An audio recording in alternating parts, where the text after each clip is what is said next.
Hello friends, welcome back to my channel. दोस्तों, आज की इस वीडियो में मैं आपको बताने वाला हूं दोस्तों, मैकबुक में अगर आपके पास मेनू बार में वाईफाई आइकन शो नहीं हो रहा तो उसको कैसे वापस ला सकते हैं, कैसे अनहाइड कर सकते हैं। तो इस वीडियो में मैं आपको यही बताने वाला हूं दोस्तों। बहुत सिंपल स्टेप है, आप इस स्टेप को फॉलो कीजिए। तो जैसे कि आप यहाँ पर देख सकते हैं, मेनू बार में से आइकन वाईफाई आइकन रिमूव हो गया है। तो अभी दोस्तों आपको यहाँ पर सिस्टम प्रेफरेंस के ऊपर क्लिक कर देना है। यहाँ पर मैकबुक में सेटिंग का जो आइकन है आप उस पर क्लिक कीजिए।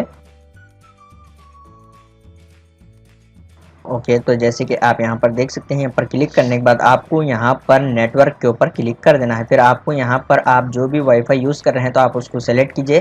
फिर यहाँ पर आपको लास्ट में एक ऑप्शन दिख जाएगा, यहाँ पर शो वाईफाई इन मेनू बार। तो आप जो है इस बॉक्स में चेक कीजिए। अगर आपके पास ये अनचेक है तो हाइड हो जाएगा। तो आप यहाँ पर देख सकते हैं मेनू बार में वाईफाई आइकन शो हो रहा है।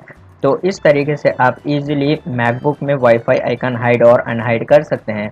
दोस्तों, उम्मीद है आपको ये छोटा सा वीडियो पसंद आ गया हो, तो प्लीज़ लाइक कर देना और चैनल को सब्सक्राइब करे बिना मत जाना। मिलते हैं नेक्स्ट वीडियो में।